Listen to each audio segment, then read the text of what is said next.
Merong mga gamot at mga sakit na hindi dapat pinagsasabay yung gamot nyo doon sa pag-inom ng kape.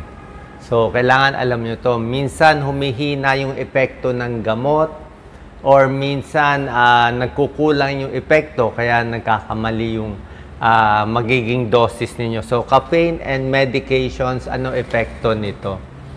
Basically, coffee muna tayo. Siyempre, ang kape may pros and cons, di ba? Ang kape, short-term memory, pampagising, may tulong, metabolism, sa weight loss, lalo na kung black coffee lang, wala namang problema dapat to. Okay lang, Doc Lisa. Meron din namang possible side effects ang kape, bago natin ipakita.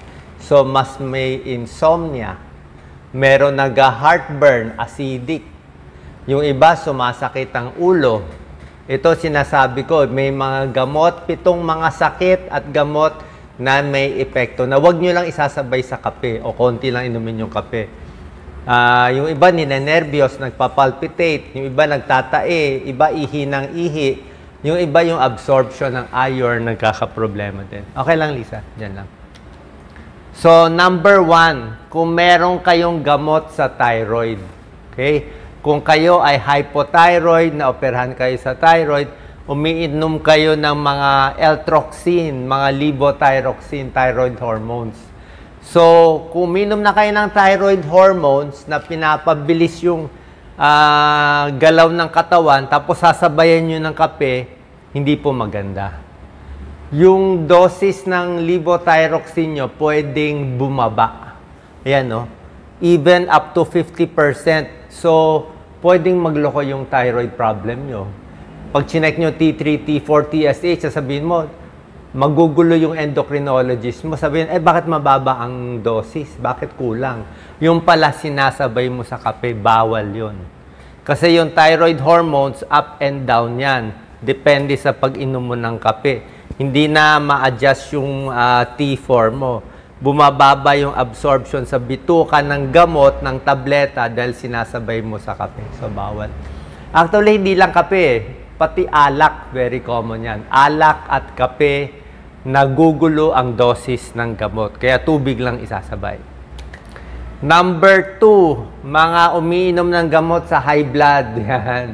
Diba? Alam nyo naman, high blood, diba? Puso, tibok na puso. So, nakita nila, pag malakas uminom ng kape, ano mangyayari? Kakabog ang dibdib.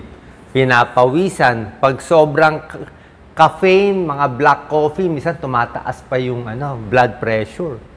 Pwede tumaas ang blood pressure sa sobrang kape, sobrang caffeine. Lalo na kung brewed coffee, yung matapang na kape na iniinom ninyo. Ayan, no? So, caffeine, kape, may epekto sa blood pressure. Mas tumitigas yung artery, mas tumataas ang blood pressure. Yan, no, within 1 hour, maraming kang mararamdaman. So, pag sinabay mo sa gamot mo, kasi meron tayong mga gamot like mga metoprolol, propranolol, verapamil. Ang trabaho nito, pampabagal ng tibok ng puso. Tapos yung kape, iniinom mo, pampabilis ng tibok ng puso. So, nag-aaway yung gamot mo, pati yung kape. Tsaka yung pag-absorb, hindi rin maganda. So, wag mo isabay sa kape. Siguro kung inom ka sa umaga ng gamot, yung kape sa gabi na lang. O bawasan mo yung kape mo. Okay? So, meron ding epekto yan sa thyroid hormones, tsaka sa mga gamot sa high blood. Number 2 yan. Number 3, sa mga may iniinom na gamot para sa sipon at sa allergy. Ang gamot sa sipon kasi, minsan may halong, ito po, pseudoephedrine. Yung pseudoephedrine, actually, hindi ako uminom ng gamot para sa sipon, hindi ko nga pinapayo. Kasi nakakabilis siya ng tibok ng puso. So, kinoconstrict niya yung mga artery natin sa ilong para hindi tumulong ang sipon. Kaya lang, minsan nakaka-high blood din yan. No? Ang side effect nitong gamot sa sipon ay tataas blood pressure, palpitate, restless, balisa, hindi makatulog. Okay, tapos sasabayan mo pa ng kape, lalong lalala yung side effect. Kaya ayaw mo na ipagsabay. So, uminom ka na ng gamot sa sipon, wag mo na isabay sa kape. Yung mga anti-allergy medicines, yung iba naman pwede. Pero may isang anti-allergy meds na fexofenadine na nakakabilis din ng tibok ng puso, nagiging restless din. So pag ito yung anti-allergy meds mo, ingat din sa pagsabay sa kape. Siguro kung gabi yung anti-allergy, sa umaga na lang yung kape. Number 4, ito medyo baka malito kayo sa diabetes Diabetes and caffeine, okay? Yung pag-aaral nito po kasi ganito. Hindi pa naman 100% yung pag-aaral, wala naman 100% sa medisina. Pero base sa research, ang pag-inom daw ng black coffee, konting kape, may tulong para hindi magkaroon ng diabetes. Kung wala pa kayong diabetes, ulitin ko, pag wala pa kayo, hindi pa kayo diabetic, diba, uminom kayo konting black coffee, hindi yung 3-in-1 coffee, 3-in-1, matamis may gatas pa yun, baka tumaas ang blood sugar nyo. Pero yung black coffee lang, may pag-aaral, baka makatulong makaiwas sa pagkakaroon ng diabetes, ang kape. Pero, kung kayo ay may diabetes na, ito yung pinag-uusapan natin, may diabetes ka na, mataas na blood sugar mo, umiinom ka na ng gamot para sa diabetes, okay? So, pag umiinom ka na ng gamot para sa diabetes, hindi na maganda. Ayan, caffeine may be harmful for people who already have diabetes. Kung may diabetes na, hindi na maganda. Kung wala pang diabetes, pwede pa. So, pag may diabetes na kayo, yung 3-in-1 coffee, alam mo naman, asukal yon, gatas yon, matamis yon, tataas ang blood sugar mo. Okay, sugar and milk.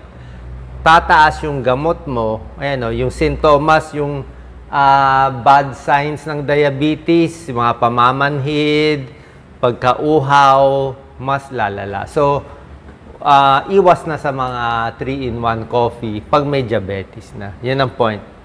Okay? Tsaka hindi rin pinagsasabay sa gamot sa diabetes. Next, antidepressant. Yung mga may gamot para sa depression. Ito yung mga common escitalopram, ito luma, imipramine, fluvoxamine, amitriptyline. Yung mga gamot sa antidepressant, isabay ko na rin, pati mga antipsychotic, yung mga may mental problem, phenothiazine, clozapine, haloperidol. Ito mga gamot na to, hindi rin pinagsasabay sa kape.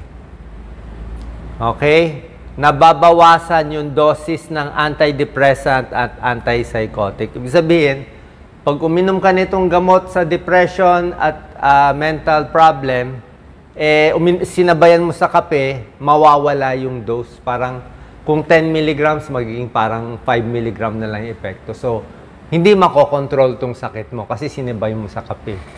Kasi yung pag-metabolize nila, sabay Okay? So, wag mo isasabay sa kape kung ito yung mga sakit nyo. So, tandaan nyo levothyroxine, sa thyroid hormone, sa high blood, sa diabetes, sa sipon, sa allergy, sa depression, hindi sinasabay sa kape. Alzheimer's disease, ito medyo bihira naman Yung mga uminom ng gamot sa Alzheimer's disease, hindi rin sinasabay sa kape. Actually, medyo iba yung epekto ng kape sa mga gamot sa utak. Kasi yung gamot natin para sa utak, kailangan dumaan pa sa blood-brain barrier. So, mula sa dugo, para pumunta sa utak, may dinadaanan niyang blood-brain barrier. So, lulusot pa siya doon para makatulong sa utak, kung ano man yung gamot na yun. Kaya lang, pag umiinom ka ng kape, nagta-tighten, sumisikip yung daanan. So, hindi makapasok yung gamot mo sa utak. So, nawawala ng epekto. So, hindi makontrol yung Alzheimer sa utak. Kasi nga, dahil sa kape mo, hindi makapasok yung gamot mo. Okay? So, ito, mga neurotransmitter mo, hindi natutulungan ng gamot. So, wag sasabay sa kape pag may Alzheimer's disease.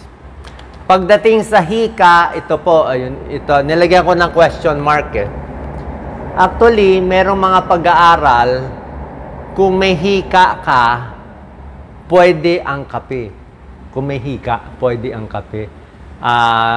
Merong mga kape na pag matapang yung kape, tapos hinihika ka, minsan lumuluwag yung paghinga mo Merong ganon. Pero syempre naman, ang point ko lang dito, Ang point lang dito, ingat din kung umiinom ka na or nag-i-inhale ka na o meron ka na mga inhaler para sa hika. Kasi yung mga inhaler sa hika, theophylline, aminophylline, yung mga salbutamol, alam niyo naman side effect ng gamot sa hika, nagpapalpitate ka na, di ba? Tapos, sasabayan mo pa ng kape, papalpitate ka. So, pag dinoble mo, baka lang masobrahan. Masobrahan ng palpitate. Pero basically, sa nakikita kong mga pag-aaral, yung kape mismo, pwede naman siya kung may hika. Pero ingat lang na pag sinabay mo sa gamot, baka sumobra side effect na headache, restlessness, stomach pain, irritability, baka masobrahan ka lang. So, konting alalay lang sa pag-inom ng kape. Okay? Sana malinaw po yon. So, other tips sa coffee, empty stomach. Sabi ko nga, ingat. Baka sumakit ang tiyan, medyo acidic. O baka maka-digestive issues. Depende kung may GERD ka. Pwedeng, nasa sa inyo naman kung matibay ang tiyan mo, di okay, pero yung iba hindi kaya. Side effect ng kape, yun ang anxiety, palpitation, restlessness, migraine, poor sleep. Maraming klaseng kape, yung pinakamatapang. Ano ba yung mga tatapang? Ayan, no? Siyempre, ayaw natin yung brewed coffee. Ito, merong brewed coffee, merong drip coffee, espresso, matataas yung mga caffeine content Okay? Decaf, pinakamababa. Yung mga decaffeinated, 2 to 3. Mga soft drinks, meron din caffeine pero mabababa. Ang tsaa, green tea, mas mababa ang caffeine. Kape ang mataas. At bawal isabay dito sa whipped cream. Yan, 77 calories. Mocha caramel, sugar, flavored creamer, whole milk. Pag dinagdagan mo ng mga asukal at gatas, nakakataba na. Okay? So, sana po nakatulong to. Para may idea kayo ng benefits at side effects ng pag-inom ng kape. God bless po.